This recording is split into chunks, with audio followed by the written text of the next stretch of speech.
wa kú dédé àkókò mo ní kí sáré ṣe eléyìí kó tó di pé a jáde torí ẹ sáàmọ kọ́lọ́run kó gbàánú wa kó ṣàánú wa náà ni mo fẹ́ sọ̀rọ̀ kan lórí fídíò kan mo mọ̀ wípé bó pẹ́ bóyá gbogbo ohun tó ṣókùnkùn yóò mọ̀ tú sí gbangba ṣùgbọ́n tí mo ti sọ fún tí bá ti ń ju àwọn nǹkan kan kalẹ̀ lẹ́nu ọjọ́ mẹ́ta ẹ̀yin máa digest ẹ máa fọpọlọ gbé èmi ò sí nídìí kí n ga sẹ́yìn ká I don't have time to pamper for ayan àbí pamper for adìyẹ n ò ráyè láwọn mi ní bàtàǹkẹ́ ló tún fẹ́ lọ́dọ̀ tèmi èmi dẹ̀ máa làhàn yín ni tó bá ṣe ń lọ lèmi máa làhàn yín ṣé rí kíní kan tí mo kàn fẹ́ kó yí ẹ̀yin èèyàn mi ni wípé tí ẹ bá rẹ́ni tó ń sọ̀rọ̀ tí wọ́n dẹ̀ ní tí alágbẹ̀dẹ bá ń lurin tó bá ń lurin lójú kan ó ń fẹ́ mú àmì jáde bẹ́ẹ̀ ni o bọ̀ tí èèyàn bá ń sọ ọ̀rọ̀ kan ní gbogbo ìgbà ó yẹ kẹ́ máa understand wípé ẹni yẹn ó ní ìtumọ̀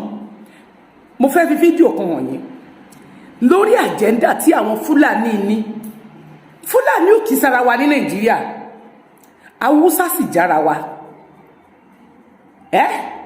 Fúlàní tó wá tó jẹ́ pé torí àjẹ́ndà tiwọn mission tiwọn ni wọ́n fi wá sí Nàìjíríà láti colonize yín bẹ́ẹ̀ dẹ̀ ní àwọn British mọ́mọ́ ń lò wọ́n àwọn Amẹ́ríkà ń lò wọ́n láti fi lè fi wọ́n ṣe scapegoat pé torí pé wọ́n pọ́n lágídí gan kán lè máa ṣekú pa àwọn èèyàn àwọn náà dẹ̀ ronú wọn ọ̀rọ̀ lákàyè wọn wípé kí làwọn náà gé nínú gbogbo bọ́n ṣe ń pààyàn tó láti jọ ẹ̀ wọ́n láwọn ń kírun wọ́n lọ́mọ ànábì Muhammad làwọn wọ́n ní mùsùlùmí làwọn ẹ wo ìgbà léyá ẹ wo ìgbà ìtúnú àwẹ̀ ìgbà iná lọ bọ́ọ̀bù Àbújá ìgbà iná bọ́ọ̀bù training ǹjẹ́ mùsùlùmí original máa ń ṣe bẹ́ẹ̀ yẹn ǹjẹ́ original Islam gidi ẹni tó bọ̀wọ̀ fún Ọlọ́run tó ń gba àdúrà wákàtí 5 lójúmọ́ ṣó lè lọ máa pa ènìyàn ibo ló wà nínú Arabic nínú Kùránì pé kéèyàn máa pààyàn àwọn eléyàdàmọ̀dé mùsùlùmí ni wọ́n ṣùgbọ́n wọ́n ń lò wọ́n láti fi colonize yín láti fi Islamite Nàìjíríà so that àwọn awárí bíi ráàyè tán bá ti Islamite yín tán àwọn náà máa wà ń bẹ̀ torí gbogbo ọ̀rọ̀ yín ni torí gbogbo ogún yín ni torí gbogbo properties yín ni torí gbogbo dúkìá yín ni torí gbogbo resources tẹ́ ní ni ẹ wá lẹ kàwé ẹ lẹ pé ayé ní professor gbogbo yín pátá ẹ wá pro nǹkankan ẹ lọ́jọ̀gbọ́n ni yín ẹ lẹ mọ̀wé ẹ kàwé ẹ lówó ó dùn mí tó yẹ pé àwọn tí ò lówó àwọn tí ò lágbára àwọn lọ́lọ́run fún ní ọgbọ́n ṣùgbọ́n àwọn tó lówó tí wọ́n nípò làákàyè wọn is empty àwọn náà níná lágbára láyé yìí àwọn tó ní agbára àwọn tó ní ọgbọ́n tó ní òye ló yẹ kán máa rúlù Nàìjíríà kì í sáwọn òpònú afọ́fùgbẹ́mọ àwọn empty brain gbogbo akẹwà kóra wájọ kọ̀ kán mọ̀ bá pa wá kán mọ̀ bá. Whatever we knew about this matter before, let us put it on one side of the table and listen with open mind.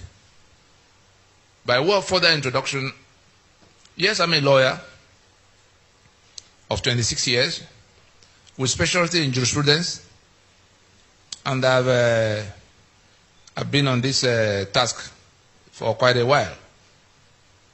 I set out as a young man to be a military pilot. I should have been flying jet fighters. I read all the physics and chemistry, mathematics of this work. I can still teach them. But by some providence, I ended up in law. And I didn't understand where that was going until in the final year. What we've done in the last 20 years, was to probe into, because I ended up from the law, I had my bid in court, and I ended up in the oil industry. But I left the oil industry in 1998 on account of this. Upstream, I left from senior executive position in the upstream. There's nobody left in NNPC today who can argue with me for 10 minutes on national television on what it costs to produce crude, either on land, in the swamp, in the sea, on the desert. I've dealt with from what you call seismic studies, where you are looking for where you could find, to all of what you do in well development, to what you do in piping it around and processing it until the time you transport it and sell.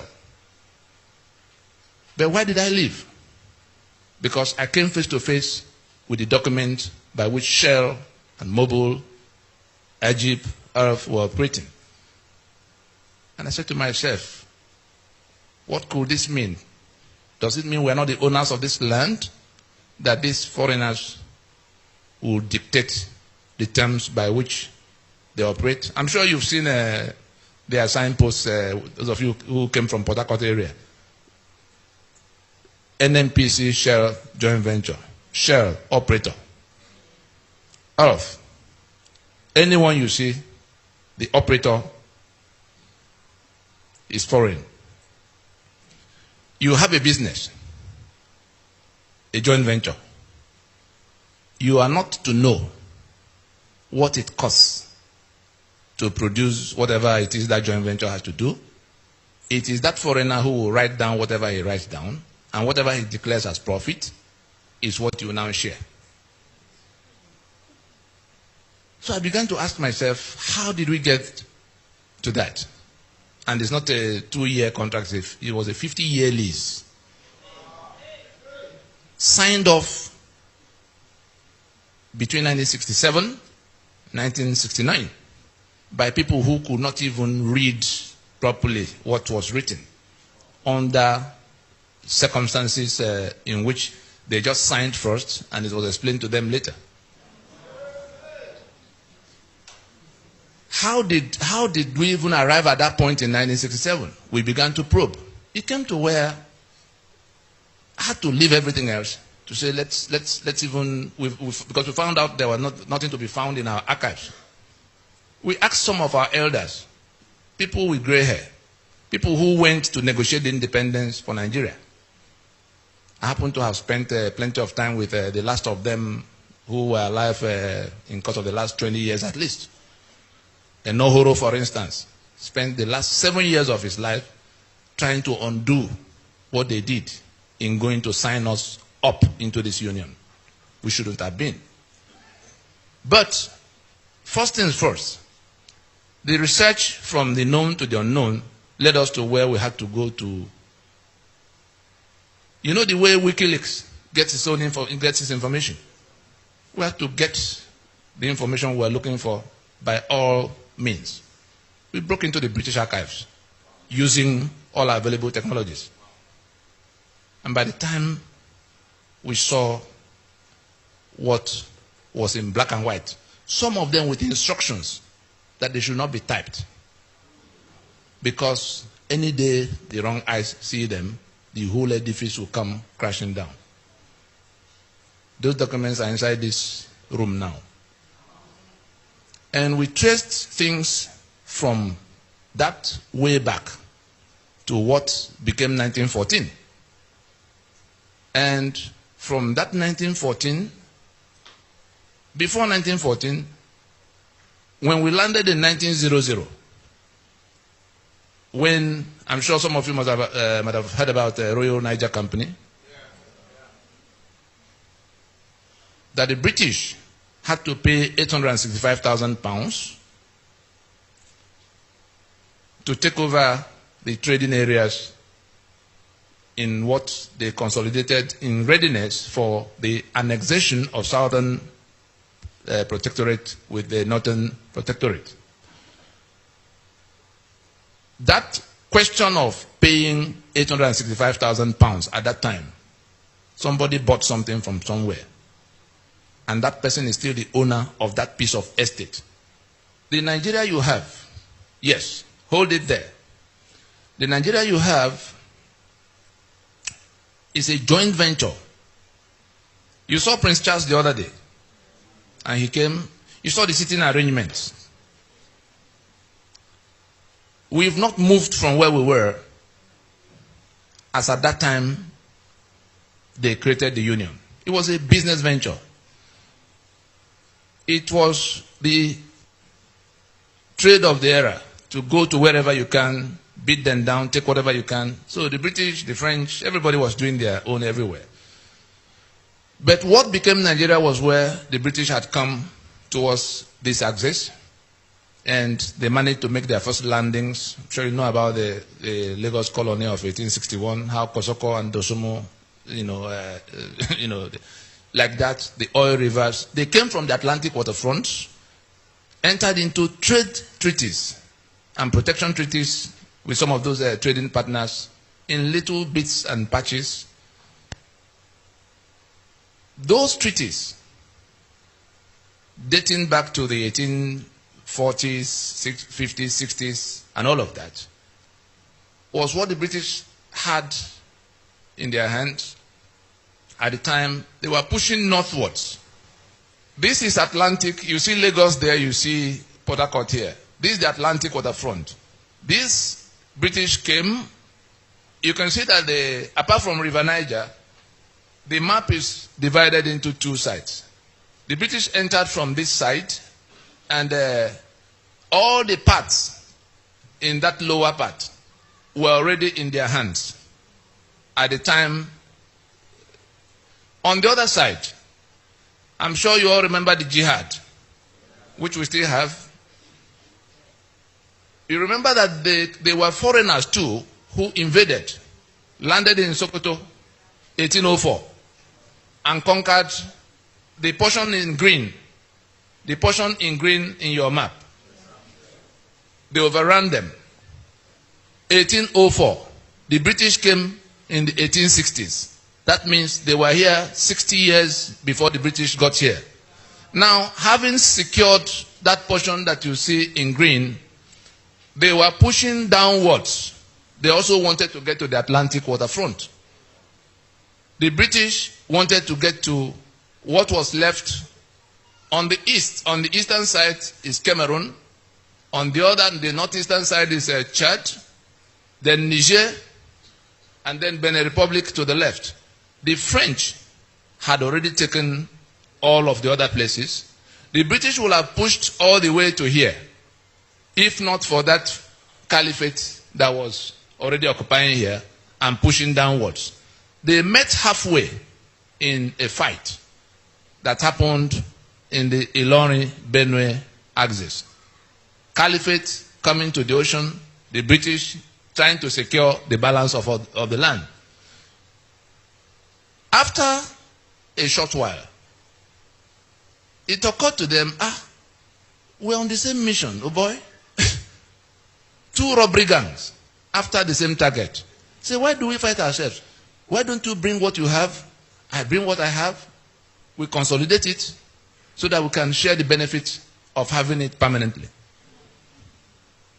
And that was what became the amalgamation of 1914. Every document that transpired between them is in our possession, lodged in libraries across the world.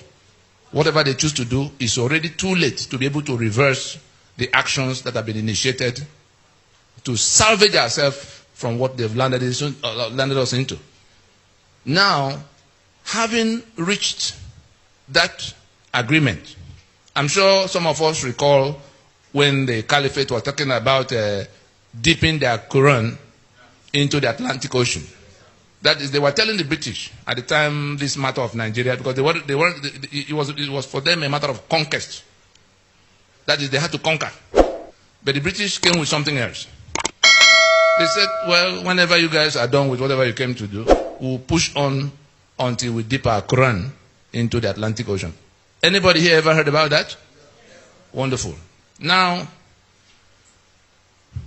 the document of the amalgamation was one in which, I'm sure, who are the ones from South Africa here? Good.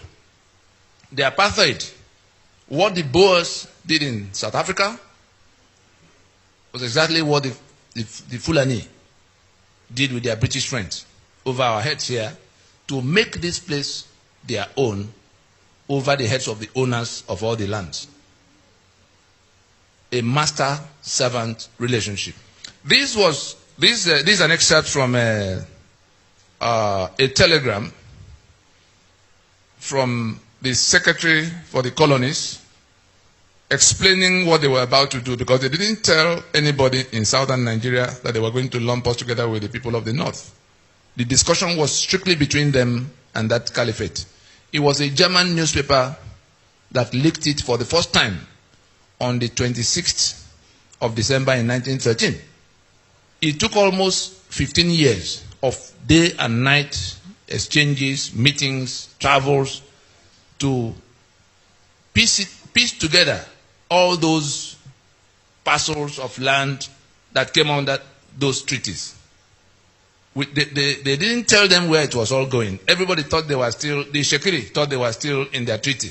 The Lagos colony thought they were still in their treaty. Everybody, the British was tiptoeing over their head, merging them. It was in 1906 that they merged the entire southern territories to become the protectorate of southern Nigeria. From that 1906, they then began to merge the systems, two mortally opposed civilizations, because on the other side, Sharia was already in place. They came as jihad.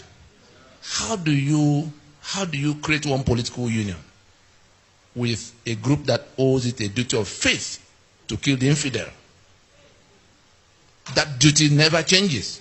No matter how you settle all the other things, the duty will never go away. You are the infidel, you have to be killed.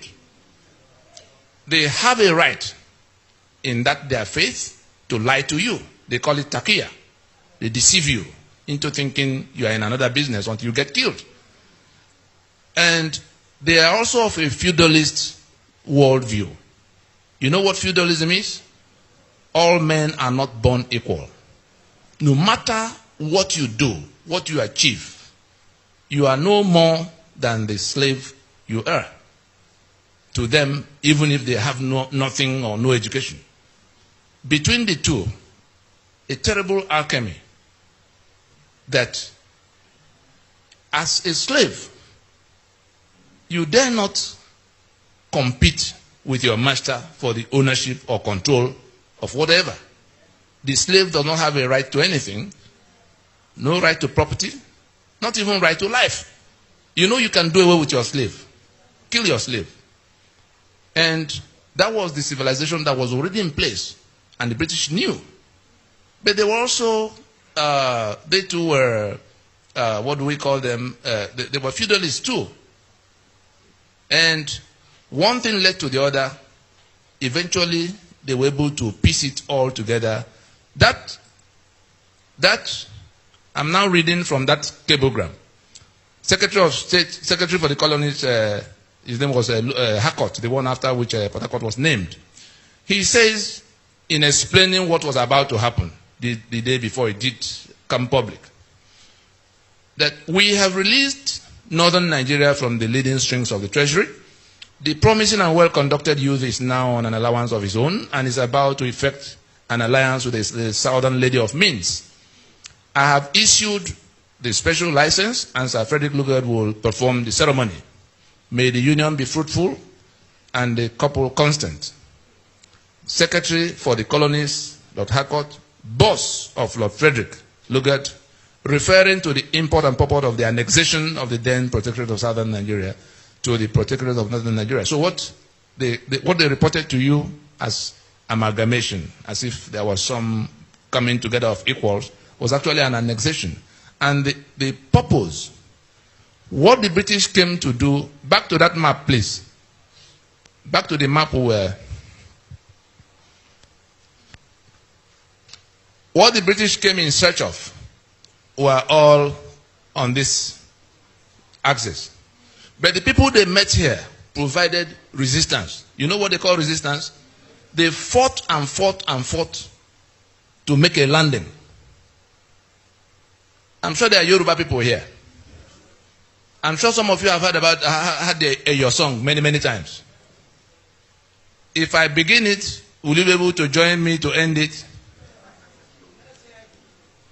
It begins, Eyo, Eyo, Eyo, Eyo, Eyo, Bantawa, tó ń fi góòlù ń ṣeré, àwa ò lè sanwó ní bòde òdìlé.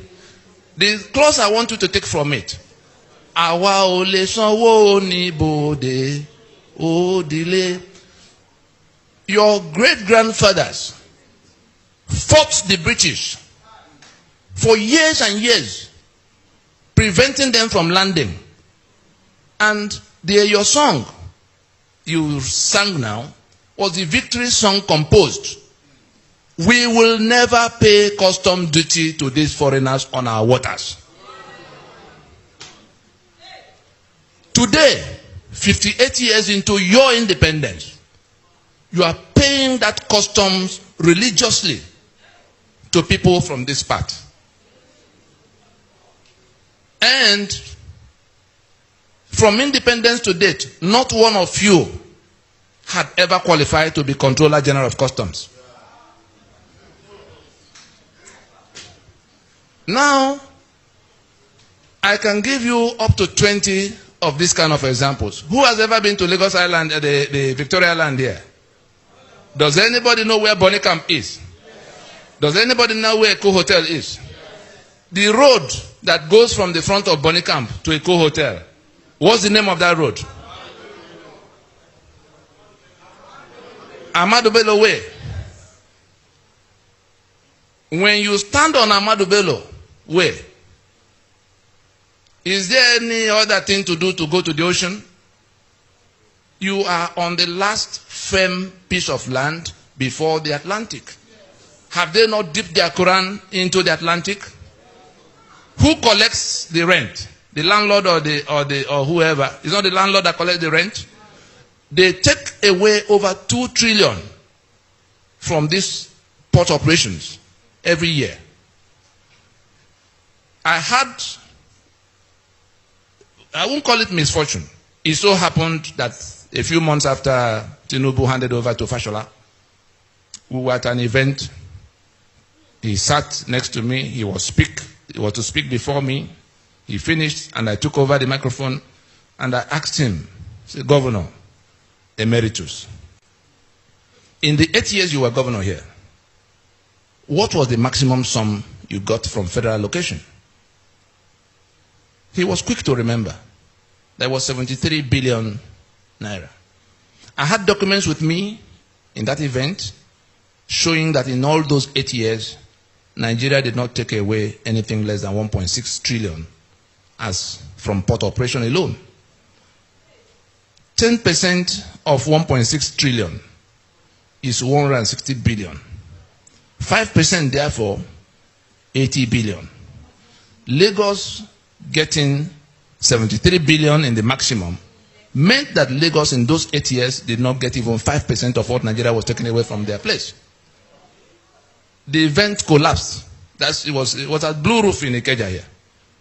The event collapsed when, amidst all that noise, because I had come to tell them what we were doing, that if we do not act together to recover this land, you are not only going to remain the slaves you have been since that time, they will kill you and take your land and become the new owners to eliminate future claims.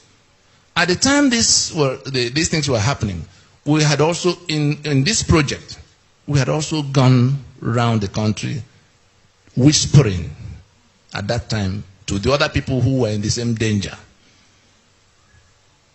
Nobody will listen. Back to how we've arrived at 1914.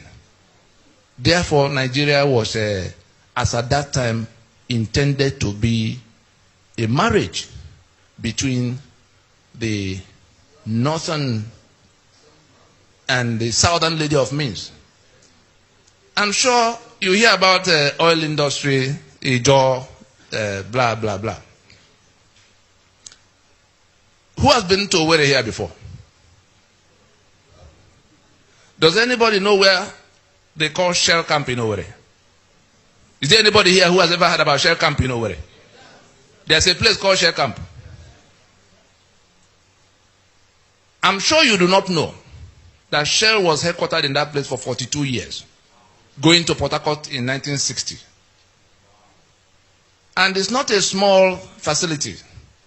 You know the Modotel Hotel that has become Rockview? That's the gate area. Government House Owerri, the whole of that government house was inside that facility. Avaniko the University was inside that facility. The Federal Medical Center after the university was inside that facility. That's on one side of the road. On the other side, the whole of that mobile police camp, all the way to back of prison. All these listed were fenced together as the headquarters of Shell for those 42 years. They went to Port Harcourt in 1960, and M.I. Okpara, as Premier of Eastern Region, bought that property. Then Owerri was a provincial capital. Why did they go to Port Harcourt? Because the pretense that they were dealing with some Niger Delta, some people that could not be properly described.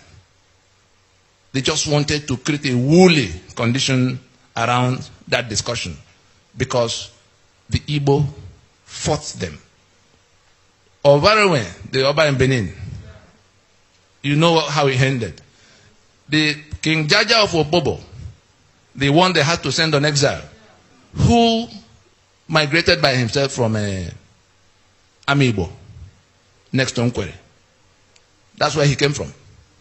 Now, what was going on? I'm sure you know Rumo Mashi and Rumo this and that and that. That was when, and why did they do that? They had sold your oil for 50 years before they declared Oloibiri. All the story you hear about Oloibiri, false. This oil was used in the First World War, in the Second World War. Undeclared. It was property of the... Nigeria was their colony, was their property. So you couldn't go quarreling with them for whatever they did. But in pretending that it was not so, clearing out the history books, I've had the misfortune of meeting with governors from the place and senators who did not know that this was the case. They believed Oloibiri with all their heart until I confronted them with the documents in our possession. And they went cold, ashamed because they were gray-haired men who were supposed to be telling their grandchildren. They did not know. And this pretense, you remember Willings Commission, 1957-58? Willings Commission did not deal with only the Niger Delta. It was minorities. I'm going to bring out 3 things from there so that we can move on to how we landed on the constitution we have on the table now and what we could do to wriggle out of it. Except we want to submit to be killed, because that's what is coming our way. If we don't do something to stop them, what they are doing right now is what ISIS set out to do with Syria and Iraq. ISIS operated from the flanks. They are operating from the government house of Nigeria. When you hear Danjuma come out to shout that is ethnic cleansing, you think Danjuma was joking? Ethnic cleansing means so that there will be no future claim. They wipe you out, resettle their own people there. If you come in 2 years or 3 years, you won't believe anybody else was there before. Go and find out what has happened in Southern Kaduna. Not only do they dislocate and dislodge, eliminate and dislodge whole communities, they bring their own people from Mali. You remember when El Rufai talked about going to settle those who are killing his own people in 14 different countries? So, as you find these tiles on the ground here, these tiles you see, that's how they have mapped out Nigeria to the Atlantic waterfront. And they're taking it in. They are done with, and the mission is to do away with them. Some of them have been renamed Emirates already. Is that not the case? Now, so that we can keep the trajectory, The next thing you find on that, when independence, was coming, and the independence didn't fall from the sky. The independence was where people from that southern part began to resist them, to say, look, you can't continue to govern us here. All of those who fought them. Can you remember anybody from the north who was part of the fight? Enohoro, Mokugokoye, Awolowo, Osita Aguna, name them. They were all from the south. And these guys now, the British now decided to, independence, yes, you will get. But your situation will be worse than it was when we were here. And what they packaged as independence in 1960 was a bogus thing. Go back to the first map.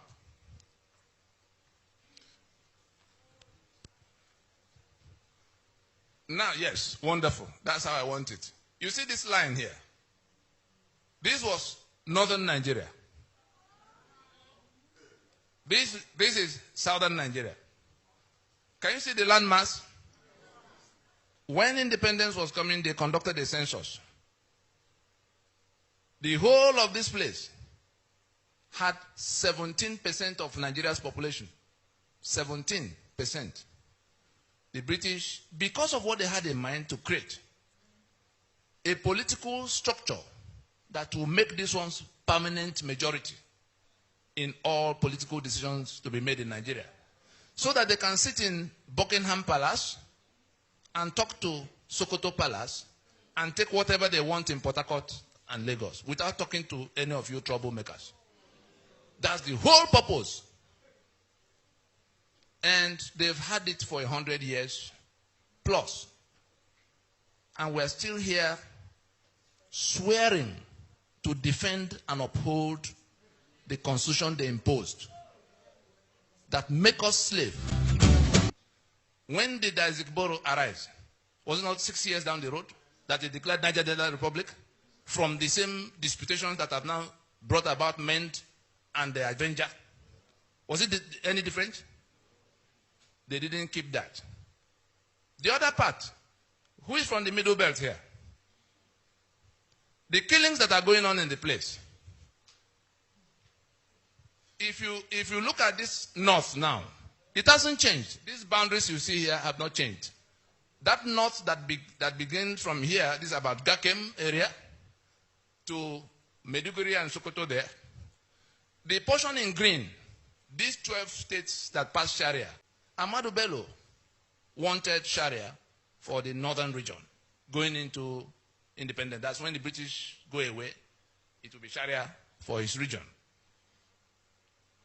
The other people, Joseph Tucker and all the ones from the Middle Belt, say, no, our people are not Muslims and we can't be part of one region if Sharia will be in place. They had to find common ground because they wanted a Middle Belt region. They fought and fought, they were being put down. The British settled it this way. They removed Sharia from the table and brought what they called penal code, so that those who are Christians can function freely, uninhibited in that. And that was the condition upon which the Middle Belt became part of northern region of Nigeria. Therefore, from the day in year 2000, that those 12 states, the portion in green in your map, from the day in year 2000 that those 12 states simultaneously imposed Sharia in their contiguous territory, they had moved away from that foundational agreement. They have seceded from the Union of Nigeria. They have seceded from the secular Federation of Nigeria. Having so seceded, they reinforce, they are now coming to overrun the rest of the place. And why do they have to resort to that? The constitutional instruments they put in place, including the one the British helped them to put in place since 1914 to 1922 to 1946. I'm sure you heard about McPherson and Littleton, all the way to independence. That became 63, which collapsed in 66. I'm now landing in the one that is on the table. And what we must do, which if we don't do, we will pay in blood. If we don't do, we will pay in blood. It doesn't matter what the noise elsewhere is. When it came for the British to go, and they were asking those territories they had governed for over 70 years at the time, how do you guys continue when we go? They had governed them as 3 different countries. Nobody knew what they were doing in the north. Nobody knew what they were doing in the east, on the west. Gradually, the meetings that began to bring them together started happening towards the 50s. By the time we came to 53, Enohoro moved the motion for independence because they thought they had come to where they could become independent. The northern delegates opposed it and defeated it. What was their reason? They said, oh, we cannot go from British colonialism, that we're backward. We're not yet in a position to compete with you. So if we go to independence now, the British will step away, you step into their shoes, then we remain where we are. You can go your own. The British didn't tell anybody why they wanted the Union to be. Remember that before then, Ahmadu Bello had cause to lament that this was the mistake of 1914, that Nigeria was a mistake of 1914. And not long after, Awolowo also had reason to say that this geographical expression. No, the ones who were building Nigeria did not believe in it up till that point. At what point did it now become something that has become non-negotiable, sacrosanct, indivisible? Because they've managed to impose, constitutional models away from what was agreed. Because by the time they were getting ready, they had to make themselves constitutions, as like you have Germany and France and Portugal going into European Union. All the negotiations of what they would do for themselves and what they will allow the European Union authorities to do for them. The federal government is supposed to be a union office for independent units. And that was how they came. Yes, that's how they came to where they became one country, to have accepted that level of autonomy. And it was Ahmadu Bello that made that demand. In all, by 1966, the 5 constitutions that defined the federation, the coup came, those constitutions were toppled. All those who are talking about restructuring and how it will happen, those constitutions that were toppled defined the Federation of Nigeria. From the moment they were toppled, the Federation of Nigeria ceased to be. The country was still in place. And a rogue federal government emerged. Elements who, wearing the garment of that Nigeria that had died, began to run riot, seizing the assets of all the federating units, which were contributing only 15% of their income, as they agreed, for the upkeep of the center. The center didn't own anything. So we came from being a federation into this unitarianism. And by the time they were going to hand over in 1979, they had found a way to also work out something that became a constitution that was not discussed. And it was that constitution that was not discussed, in which they had created all kinds of structures from the 4 regions they met that were on ground in 1966. We have now 36 states created by decree. So a new majority has emerged. Each of the states has 3 senators at the place. So, 704 local government areas, in which Kano alone has 44. And Lagos that had the same 20 local governments with them at the beginning is still keeping 20, whereas Kano had been broken into Kano and Jigawa. Between the 2 of them, they have 71 local government areas. What are they bringing to the treasury? Nothing. All the money Nigeria has to spend is between the oil money, the port money, and the VAT that is raised here. These people who bring nothing take 72% as of right in the place of sharing. And they're the ones who decide what other people will get, who they give more, who they give less.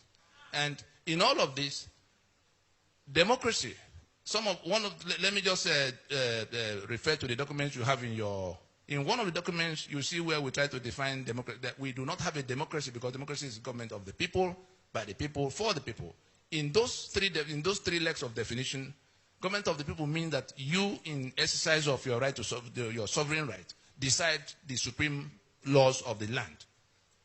The constitution we have on the table today did not come from that process. And so we have not decided whether we will live together or how we will live.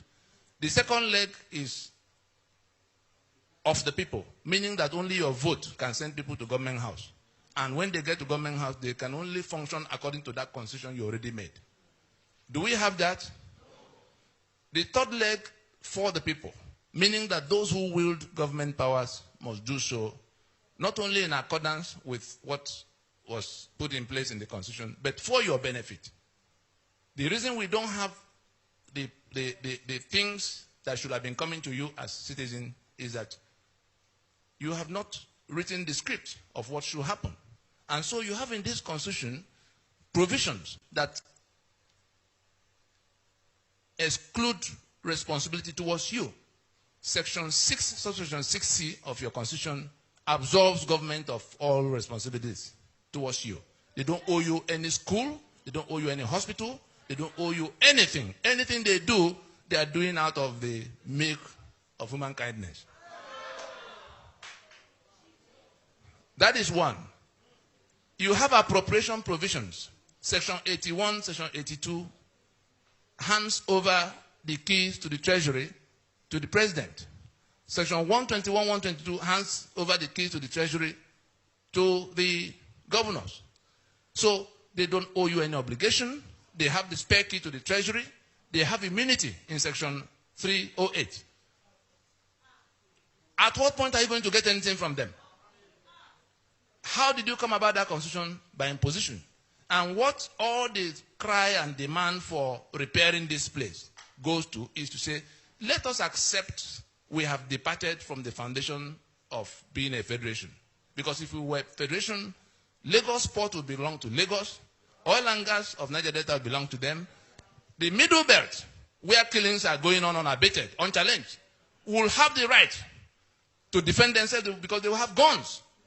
The constitution has 68 items on the exclusive list, all written by decree, that make it impossible for the middle belt to touch any gun. You saw where the governors went crying, and the president said, go home and live in peace with your Fulani of Benin. If we do not remove that from that constitution, nothing will resolve that question.